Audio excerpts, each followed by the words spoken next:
ऐसे ही Insta millionaire की story सुनने के लिए मेरे चैनल को सब्सक्राइब करें और आपको वीडियो अच्छी लगी हो तो लाइक करके जाना। और भाइयों, कल मिलता हूँ आपको एक और न्यू वीडियो के साथ, और इस वीडियो की फुल लिंक मेरे डिस्क्रिप्शन बॉक्स। गर्वित के मकान का मुहूर्त करने के बाद और उसके पिताजी को निश्चिंत करने के बाद में लकी अपने घर आ गया था। जब वो कमरे में आया तो अभिलाषा और दशरथ उससे मिलने के लिए आ गए थे। तीनों के बीच में देर रात तक ढेर सारी बातें हुई। अगली सुबह जब गर्वित के घर पंडित मुहूर्त निकलवाने के लिए आया तो उसने 22 दिन के बाद मुहूर्त दे दिया। ये सुनते ही गर्वित घबरा गया। उसे लग रहा था कि इतने कम वक्त में उसकी शादी की तैयारी नहीं हो पाएगी, लेकिन इस बीच लकी वहां पहुंचा और उसने गर्वित की शादी की सारी जिम्मेदारी अपने कंधे पर उठवा ली। उसने गर्वित की शादी की तैयारी के लिए अपने भाई बहनों को खड़ा कर दिया था। शादी जैसलमेर में होने वाली थी।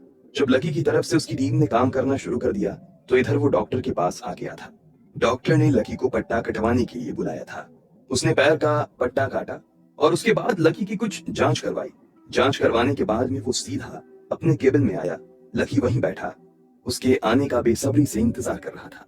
सर, क्या रिपोर्ट है? अभी कुछ दिनों के बाद मेरे दोस्त की शादी है और उसमें अपना डांस मिस नहीं कर सकता मैं, लकी ने कहा। डॉक्टर उसकी बात सुनकर हंस दिया और बोला, अरे आपको चिंता करने की कोई जरूरत नहीं है। आपकी रिकवरी काफी अच्छी हुई है। बस अगर आप 4 से 5 दिन और परहेज कर लें, पैर पर ज्यादा लोड न दें, तो आप खड़े खड़े ठुमके लगाने के लायक तो हो ही जाएंगे। लकी ये सुनकर काफी खुश हो गया था। वो किसी भी हाल में गर्वित की शादी में मजे लेने से चूकना नहीं चाहता था। उसने खुद अपनी रिपोर्ट्स देखी तो पता चला कि हड्डी जुड़ तो गई थी, लेकिन अभी पूरी तरह से भराव नहीं हुआ था। ऐसे में उसने अपनी रिपोर्ट्स ली और सीधा आश्रम के लिए निकल गया। उसे पता था कि बचा हुआ काम उसके लिए वैद्य जी कर सकते थे। लकी सुबह अपने घर से हेलीकॉप्टर लेकर निकला और थोड़ी देर बाद ही वो आश्रम पहुंच चुका था। उसकी गैर मौजूदगी में वहां रीना, मीना, शीना और टीना काम संभाल रही थी। लकी का हेलीकॉप्टर जैसे ही आश्रम में लैंड हुआ तो आश्रम की सारी लड़कियां हेलीपैड के पास आकर खड़ी हो गईं। जैसे ही हेलीकॉप्टर का दरवाजा खुला तो सभी लड़कियां लकी को देखकर हैरान हो गईं।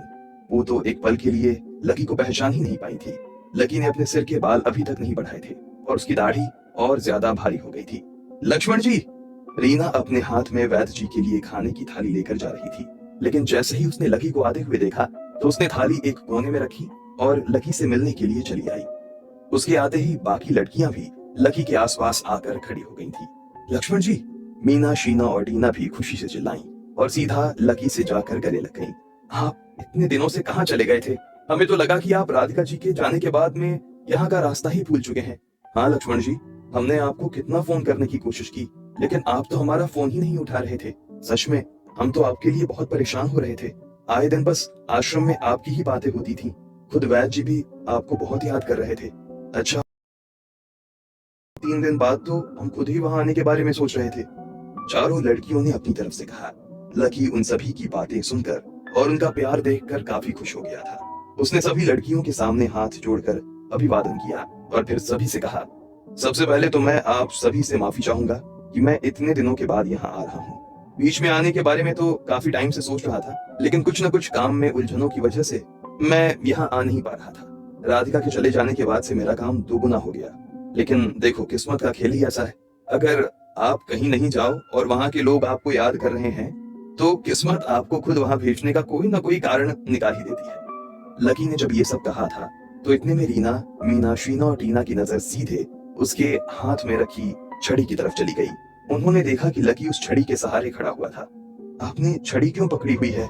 रीना ने पूछा। मैं कह तो रहा हूँ किस्मत ने मुझे आश्रम भेजने का यही रास्ता निकाला है, लकी ने कहा।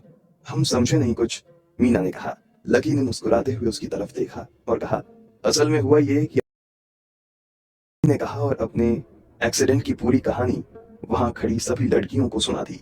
सभी लड़कियां लकी के साथ जो हुआ उसे बड़े ध्यान से सुन रही थी। जैसे ही लकी ने अपनी बात खत्म की तो इतने में रीना, शीना, मीना और टीना का चेहरा गुस्से से लाल हो गया। वो लकी की तरफ देखते हुए बोली, उस चंपल की बच्ची ने आपके साथ ऐसा किया? लक्ष्मण जी, आपने हमें इस बारे में पहले क्यों नहीं बताया? हाँ, अगर आपने हमें पहले बताया होता तो हम वहीं उसके हाथ पैर तोड़ देते। उसके बाद उसकी आपके साथ तो क्या, किसी के साथ भी ना ऐसा कुछ करने की हिम्मत नहीं होती। वैसे अभी भी देर नहीं हुई है, हम अभी भी उसकी हड्डी पसली एक कर सकते हैं। लक्ष्मण जी, आप बताओ वो कहाँ है? हम अभी उसे खत्म करके आते हैं। उन चारों को बहुत गुस्सा आ रहा था। ऐसे में लकी ने उन्हें शांत करवाते हुए कहा, अरे नहीं, हमें ऐसा कुछ भी नहीं करना है। मार पीट कर किसी से बदला नहीं लिया जा सकता है। बदला वही अच्छा जो आदमी को सुधारे, ना कि उसे इस तरह की और हरकतें करने पर मजबूर करे।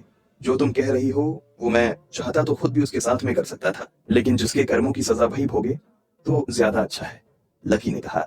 उसकी बात सुनकर सभी लड़कियां शांत हो गईं। तो फिर आपका यहाँ आना कैसे हुआ? रीना ने पूछा। हाँ, ये अच्छा सवाल हुआ। असल में मेरे पैर में फ्रैक्चर हो गया था। मेरा पट्टा आज ही कटा है, लेकिन डॉक्टर कह रहे हैं कि मेरे पैर को आराम मिलने में 4 से 5 दिन का टाइम लगेगा। मगर मेरे पास इतना टाइम नहीं है। अगले हफ्ते गर्वित की शादी है और मैं चाहता हूँ कि मैं ताकि उसकी शादी की रंगत बनी रहे, इसलिए मैं वैद्य जी से मिलने के लिए आया हूँ। उसके अलावा मैं तुम लोगों के लिए एक अच्छी खबर लेकर आया हूँ, लकी ने कहा। क्या खबर है लक्ष्मण जी? क्या आप हम सबको अपने साथ ले जा रहे हैं? हाँ लक्ष्मण जी, आपके बिना ना मन नहीं लगता यहाँ। प्लीज आप हमें अपने साथ ले चलिए ना। सच में लक्ष्मण जी, हम आपके साथ नहीं रहेंगे और ना ही आपको परेशान करेंगे। बस रात को थोड़ी सी मसाज करने के लिए हम आपके कमरे पर आ जाएंगे, उन चारों ने फिर से कहा। वो चारों लकी को देखकर इतनी उत्साहित हो गई थी कि उनकी जुबान थमने का नाम ही नहीं ले रही थी। ऐसे में लकी ने कहा, अरे ऐसा कुछ नहीं है। आप सभी को मेरी मसाज से भी बड़े बड़े काम इस जिंदगी में करने हैं। वो काम क्या है वो मैं आप लोगों को तसल्ली से बताऊंगा। वैसे भी अभी 2-3 दिन मैं यहीं रहूंगा, इसलिए चिंता करने की कोई बात नहीं है। हम आराम से बात करेंगे। पहले मैं जरा वैद्य जी से मिल लेता हूँ। लक्ष्मण जी, मैं वैद्य जी के लिए खाना ही लेकर जा रही थी। अगर आप भी खाना खाकर ना आए हो तो मैं आपके लिए भी थाली लगा दूं? रीना ने पूछा। हाँ हाँ ठीक है, लकी ने कहा और वैद्य जी के कमरे की तरफ जाने लगा। इतने में वहां उसे एक आदमी नजर आया। लकी बड़े दिनों के बाद उस आदमी की शक्ल देख रहा था। ये आदमी और कोई नहीं बल्कि पीटर था, जिसने राधिका को मारने के लिए इंडिया में सेजार भिजवाया था। पीटर? Lucky sir. जैसे ही पीटर ने लकी को देखा तो वो भागता हुआ लकी के पास आ गया। लकी ने देखा कि पीटर का पूरा रूप ही बदल गया था। उसने लेदर की जैकेट और जीन्स छोड़कर कुर्ता पैजामा पहनना शुरू कर, की दाढ़ी भी बिल्कुल साफ हो गई थी। वो काफी शरीफ सा नजर आ रहा था। मैं तो तुम्हें पहचान ही नहीं पाया, लकी ने कहा। लेकिन मैं तो आपको देखते ही पहचान गया था सर। आप उन सबसे बात कर रहे थे, इसलिए मैं आपके बीच में नहीं आया, पीटर ने कहा। सब ठीक चल रहा है ना?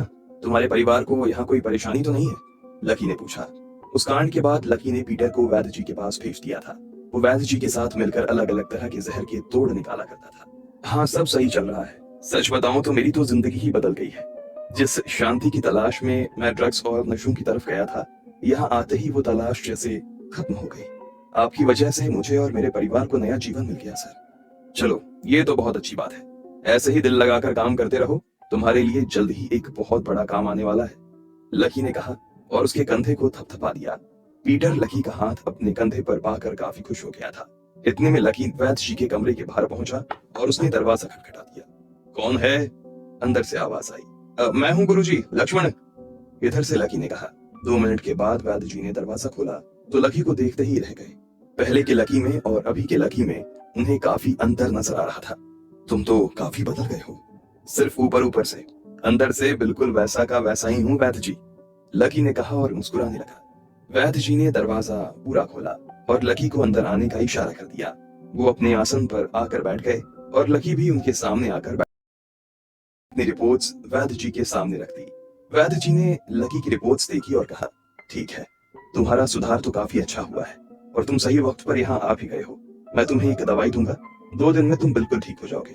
हाँ, शुरुआत में पैर पर थोड़ा कम जोर देना, उसके बाद फिर जैसे मर्जी चाहे दौड़ो, जहां मर्जी चाहे नाचो, वैद्य जी ने कहा और लकी की तरफ देखकर मुस्कुरा दिए।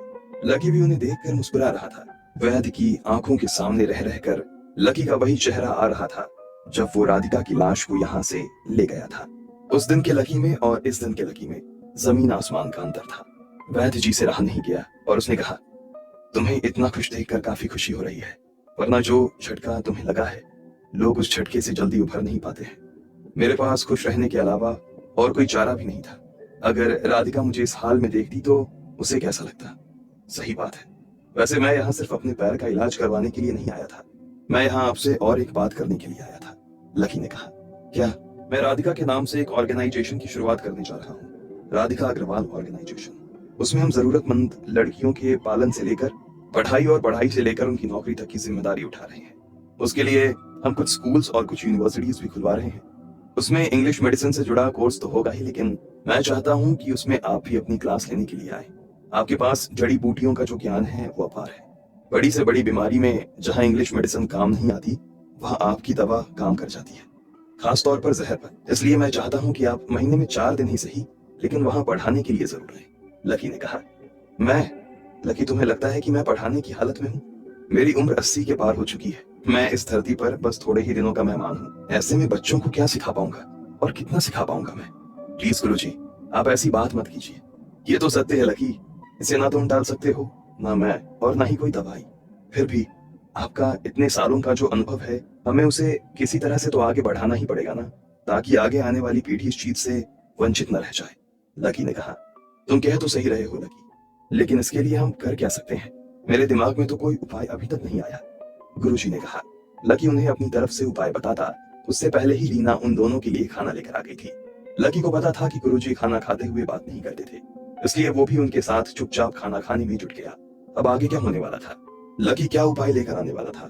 क्या वो गुरुजी की इस विद्या को आगे बढ़ा पाएगा? आपको क्या लगता है? सभी सवालों के जवाब कमेंट बॉक्स में कमेंट करके हमें जरूर बताएं, और सभी सवालों के जवाब को जानने के लिए सुनते रहिए इंस्टा मिलियनेयर सिर्फ पॉकेट एफएम पर। पॉकेट एफएम पर ऐसे ही इंस्टा मिलियनेयर की स्टोरी सुनने के लिए मेरे चैनल को सब्सक्राइब करें, और आपको वीडियो अच्छी लगी हो तो लाइक करके जाना। और भाइयों, कल मिलता हूँ आपको एक और न्यू वीडियो के साथ, और इस वीडियो की फुल लिंक मेरे डिस्क्रिप्शन बॉक्स